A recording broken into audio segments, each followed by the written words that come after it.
Bem, já estamos de volta com o programa Sem Censura. Não te esquece que o nosso programa pela parte da tarde, ele é ao vivo, começando logo depois do Esporte e Cultura, com uma reprise à noite, a partir das 23 horas. Para você também que acompanha o nosso programa, já percebeu que nós temos lindas telas em nosso cenário. Elas estão enfeitando o nosso Sem Censura em homenagem à Virgem de Nazaré, em homenagem ao Círio deste ano. E elas foram produzidas pelo fotógrafo Pedro Vitor Nunes. E ele acabou deixando para você aí de casa este lindo presente, que é uma réplica do Glória dentro da Basílica de Nazaré. Então, no próximo dia 31 de outubro, ou seja, o último dia do mês de outubro, estaremos sorteando entre todos os telespectadores que mandarem perguntas e comentários aos nossos convidados. Então, vamos que vamos? Segundo bloco, segundo assunto do dia. Você aí de casa já ouviu falar em hirsutismo? É uma condição de excesso de pelos nas mulheres em regiões consideradas masculinas. São diversas as causas e tem tratamento. Quem explica sobre o assunto é a endocrinologista Rafaela Miranda. Doutora Rafaela, seja bem-vinda. Essa é a tal da síndrome da mulher macaco? Ou da monga, digamos assim? Obrigada, Vanessa, por me receber. Realmente é um quadro que gera muita dúvida, né? É uma das causas mais comuns de procura ao consultório do endocrinologista. O surgimento de pelos em excesso na mulher. De onde vem esse nome, hirsutismo? Hirsutismo, né? Um nome tão grande para uma condição aparentemente tão simples, sim, né? Então, sim. Na verdade, o hirsutismo, ele nada mais é do que você já comentou aqui conosco. O excesso, o aparecimento, né, do excesso de pelos mais escuros, em regiões tipicamente mais não grossos. Femininas, mais grossos e mais escuros, exatamente, sim, em regiões que tipicamente a mulher não teria. Então, especialmente a questão do buço, do mento, a região entre as mamas, no abdômen inferior, na parte interna das coxas, nos glúteos. Então, são pelos ali que chamam a atenção e que precisam de investigação. Existe uma idade normalmente onde apareça o hirsutismo? E aí a gente vai ver isso conforme a causa, né? Sim. Existem causas que são consideradas mais hereditárias, mais genéticas. Então, nós sabemos, por exemplo, que populações, as mulheres árabes, as mulheres portuguesas, as mulheres que residem ali próximos ali ao mar Mediterrâneo, são mulheres mais hirsutas, são mulheres mais peludas. E isso é constitucional. Não necessariamente isso significa uma doença. Sim. Você tem que avaliar dentro de um contexto. Então, desse contexto hereditário, desde a infância, normalmente a menina já tem aquele padrão um pouquinho mais peludinha, digamos assim. Mas isso não traz nenhuma doença, nenhuma repercussão hormonal, não tem acne junto, não tem irregularidade menstrual, não tem infertilidade. Então, nesses casos, eu não tenho uma doença, eu tenho uma condição, uma constituição da mulher. Por outro lado, existem algumas doenças, e aí a gente vai chamar um pouquinho mais de atenção hoje nesse programa, em que eu tenho o aparecimento e o surgimento. Então, era uma mulher que aparentemente não tinha esse padrão de distribuição corporal de pelos e, de repente, começa a apresentar. Então, isso é muito comum na idade fértil e na menopausa. São as duas idades em que a gente precisa prestar um pouco mais de atenção quando acontece esse surgimento. Então, já tem o fator hereditário que pesa, né? E a condição de local, digamos assim, que as mulheres mediterrâneas, né, são mais propensas a ter. Quais outras condições favorecem o hirsutismo? Além disso, e aí a endocrinologia entra, né, exato, na investigação de doenças hormonais. Sim. Então, nós temos causas hormonais e causas não hormonais para o surgimento do excesso de pelos.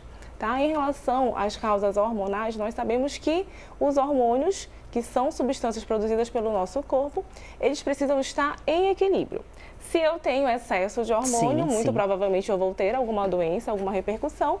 E se eu tenho hormônio pouquinho, eu também vou ter alguma deficiência hormonal e isso vai trazer alguma repercussão. No caso da questão do hirsutismo, quando a gente está relacionado à questão hormonal, normalmente nós temos excesso de hormônios masculinos, hormônios considerados androgênicos. Que hormônios seriam esses? Basicamente a testosterona e androstenediona, que são os hormônios derivados da testosterona.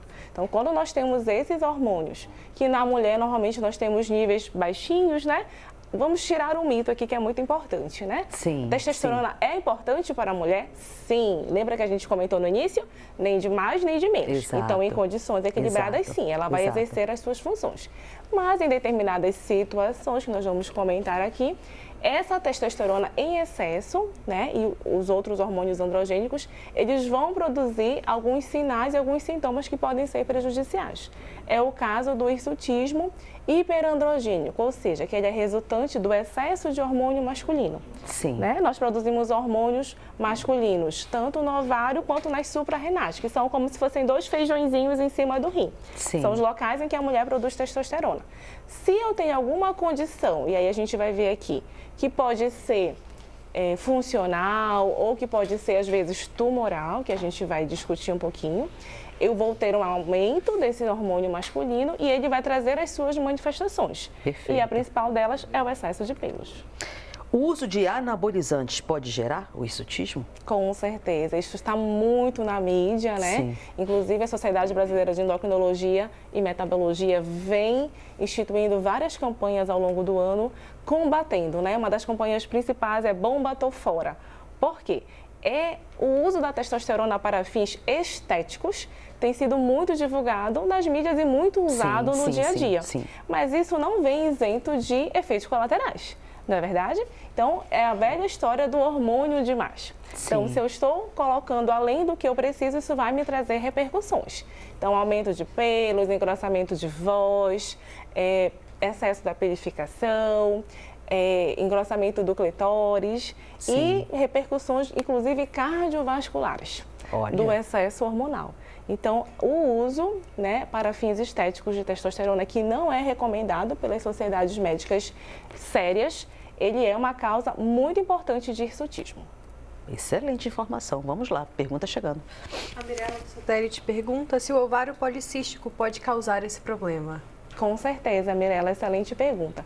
E nós sabemos que 1 em cada 10 mulheres podem apresentar essa condição do hirsutismo, que é o excesso de pelos, ou seja, não é algo tão raro assim. Sim. 1 em cada 10. E a principal causa de hirsutismo é exatamente o que a Mirella comentou, a síndrome de ovários policísticos, que é uma doença funcional, uma doença metabólica. Muita gente acha que ao fazer, por exemplo, um ultrassom pélvico transvaginal ali na sua rotina com seu ginecologista, se depara, por exemplo, com a presença de ovários de aspecto policístico. E acha que tem síndrome de ovário policístico, mas não é bem assim. Como a gente comentou, a síndrome, na verdade, é um conjunto de sinais e sintomas. Então, além desse aspecto micropolicístico, a paciente, ela vai ter outros sintomas. Ela vai ter irregularidade menstrual, ela vai ter acne, ela pode ter tendência a sobrepeso, obesidade, ela pode estar tentando engravidar e não está conseguindo, né? Então, vai entrar na rotina da infertilidade. Então, ela vai ter outras manifestações, além da presença do ováriozinho em formato policístico, para a gente poder chamar de síndrome de ovário policístico. E essa, sim, é a principal causa de hirsutismo. Olha, interessante. Vamos lá, pergunta chegando. A Lúcia do Guamá pergunta o que podemos usar para evitar esses pelos indesejados. Boa. Primeira coisa, Lúcia, que a gente precisa saber é fazer uma avaliação médica e definir se eu tenho um quadro que é fisiológico, né? Como a gente comentou, a questão da hereditariedade, da questão genética. Às vezes, a pessoa ela já tem um padrão familiar de ter aquele ser mais peludo. É uma família que tem um comportamento mais peludinho, digamos assim, né? Então, as meninas têm os pelos um pouquinho mais grossos. Então, é muito importante que durante a avaliação médica seja informado toda a sua história pregressa, história familiar, para a gente definir se aquilo ali, de fato, é uma situação fisiológica considerada normal ou se nós temos realmente uma doença por trás que esteja causando isso. Perfeito. Se eu tenho uma doença por trás, aí, de fato, eu preciso investigar. Tá? Então, não teria, assim, digamos, uma medida para evitar, como é que eu vou evitar o surgimento dos pelos. A gente precisa saber se isso é funcional, se isso é normal ou se isso é patológico. Perfeito. Vamos lá, pergunta chegando.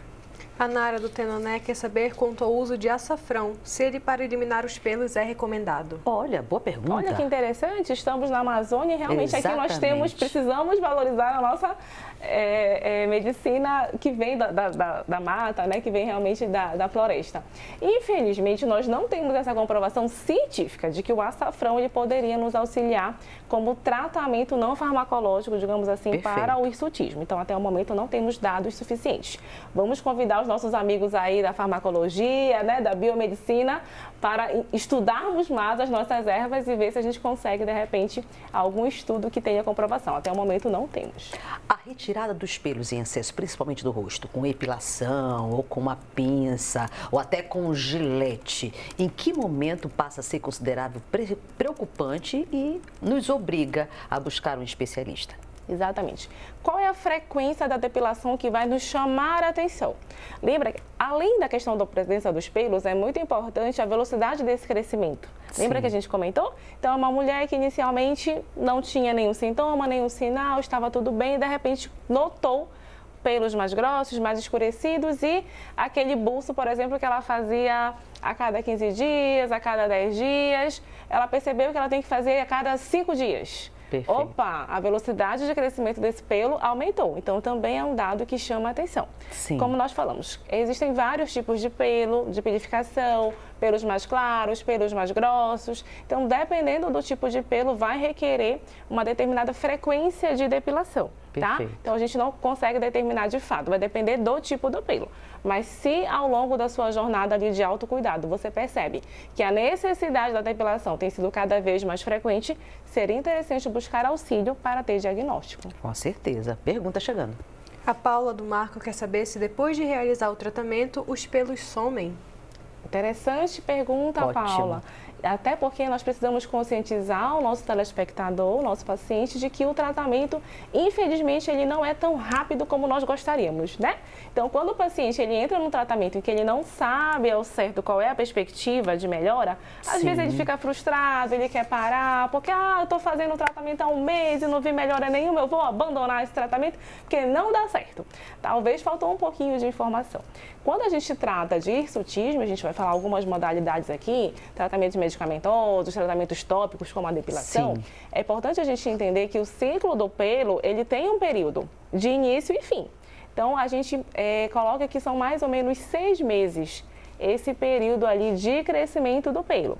Então, existem várias técnicas de depilação, né? Na cera, na pinça, né? Na gilete, que você vai tirar ali superficialmente aquele pelo, você Sim. não tira ele da raiz. Exatamente. Então, é uma retirada muito superficial. Quanto mais superficial a retirada, mais rapidamente ele vai crescer. Com certeza. Né? Então, nós temos também outras metodologias de depilação, por exemplo, como a depilação a cera, a depilação a laser, com luz pulsada, que são as tecnologias mais indicadas nesse contexto de tratamento tópico, de tratamento local para o hirsutismo, em que eu vou agir ali na raiz do pelo, ali no folículo piloso, para que realmente, junto com o tratamento medicamentoso e com as mudanças do estilo de vida que nós vamos comentar, isso sim vai nos ajudar a ter um tratamento mais eficaz.